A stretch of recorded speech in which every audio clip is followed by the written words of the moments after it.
Assalamualaikum warahmatullahi wabarakatuh. Bapak Dr. Ucup Darussalam. Perkenalkan nama saya Amriani Widyaningrum dengan NIM 2304001020030. Pada kesempatan kali ini saya ingin mempresentasikan tentang konsep Smart City. Izin share screen, Pak.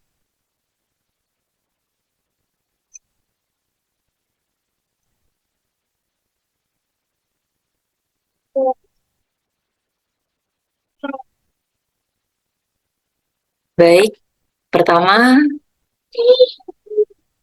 saya akan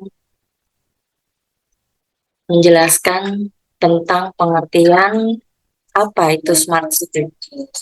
Smart City adalah merupakan konsep yang mengusung teknologi digitalisasi dalam menciptakan lingkungan perkotaan yang nyaman dan efisien, terutama untuk masyarakat ya, kenyamanan dan efisien untuk masyarakat.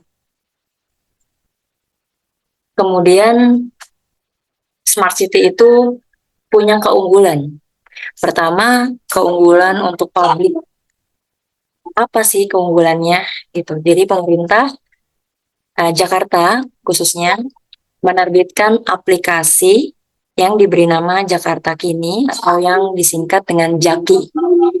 Dengan aplikasi tersebut, warga kota Jakarta bisa mengakses berbagai fitur, mulai dari wifi publik gratis, melaporkan tindak kriminalitas, hingga mendaftar vaksin di fasilitas kesehatan terdekat.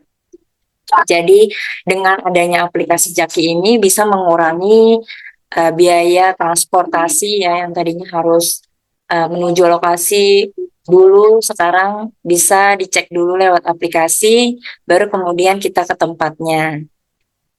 Lalu yang kedua, Smart City pada pelaku bisnis, yaitu memodifikasi atau meningkatkan proses dan layanan melalui pradigital dengan manajemen digital yang lebih cepat, lebih murah, dan lebih baik.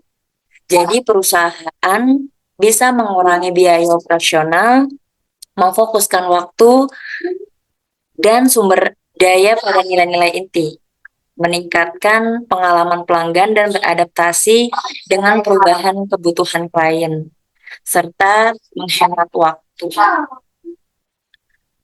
Kemudian Smart City ini perlu banget dukungan komponen. Apa saja sih komponen yang bisa kita terapkan dalam konsep Smart City ini?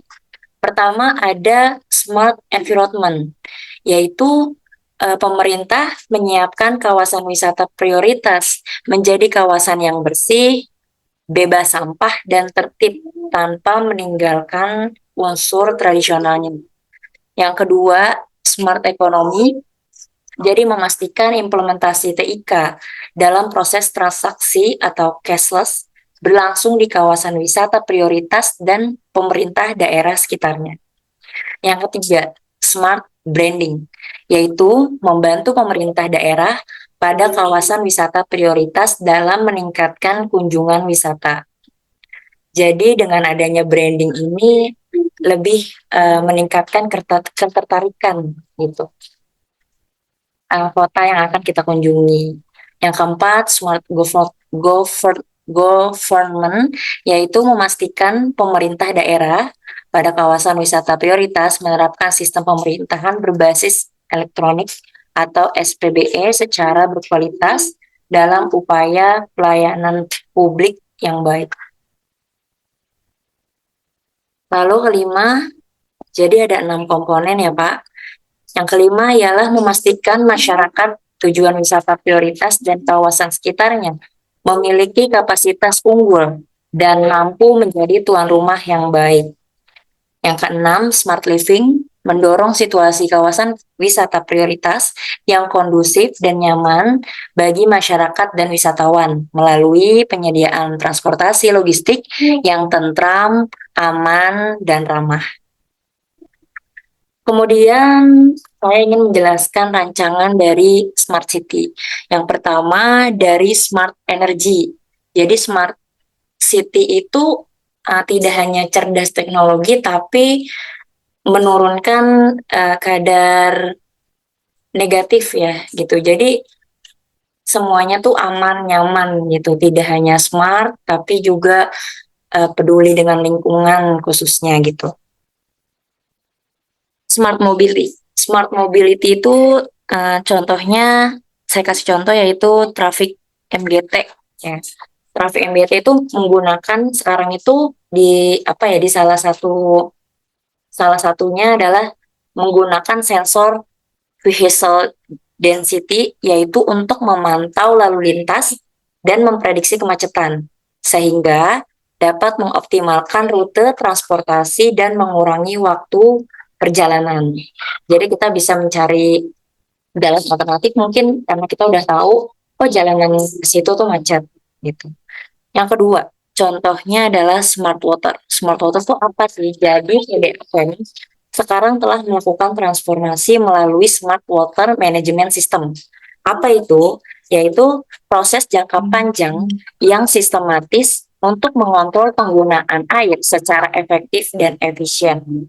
Jadi pemanfaatan limbah juga. Jadi ketika ada limbah itu bisa difilter dan digunakan kembali. Jadi tidak ada yang terbuang sia-sia. Smart public. Smart public itu contohnya tadi ya saya sebutkan aplikasi Jaki itu mempermudah warga. Jadi bisa mengakses fitur mulai dari WiFi publik gratis, melaporkan tindak kriminal, mendaftarkan vaksin di fasilitas yang terdekat dengan rumahnya. Lalu kemudian ada smart building. Smart building itu apa sih? Jadi gedung yang di dalamnya ada perangkat yang terhubung dengan sistem. Agar apa? Agar gedung itu sendiri bisa memantau, mendeteksi, mengoptimalkan sistem operasi dan lingkungan.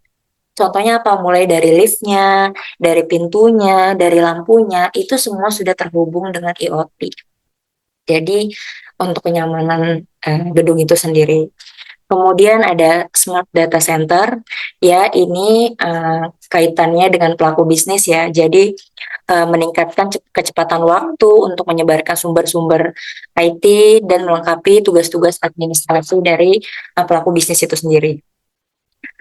Kenapa gitu kita harus menggunakan smart data center sih? Banyak keuntungan yang bisa kita rasakan, yaitu hemat biaya, bisa mengelola resiko, bahkan bisa mengambil keputusan secara tepat untuk perubahan kita beradaptasi dengan klien gitu. Jadi klien butuh apa, kita bisa cepat sebagai pelaku bisnis uh, mendapatkan jawaban itu. Gitu. Contohnya apa sih? Gitu. Contohnya adalah mungkin salah satunya cloud data center. Dengan pastinya ada kekurangannya ya kayak cyber attack gitu. Pasti sudah ada apa ya disebutnya antisipasi gitu dari serangan-serangan cyber yang tidak bertanggung jawab. Nah, untuk saya pribadi sebagai mahasiswa, apa sih kontribusi saya untuk menjadikan smart city ya, konsep smart city? Mungkin salah satunya Pak, saya membuat aplikasi sederhana menggunakan vbit.net.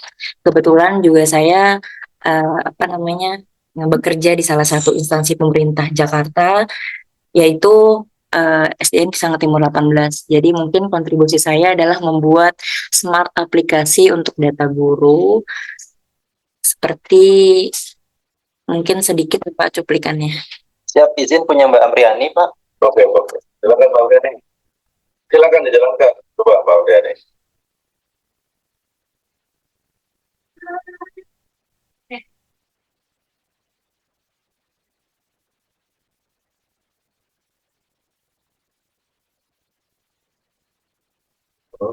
Oh, oke, dosen ya. Silakan coba diisi. Ini adalah contohnya ya Pak, Siap, izin punya Mbak Amriani, Pak. aplikasi sederhana yang saya buat menggunakan program vb.net. Mungkin itu saja yang dapat saya sampaikan. Kurang lebihnya mohon maaf.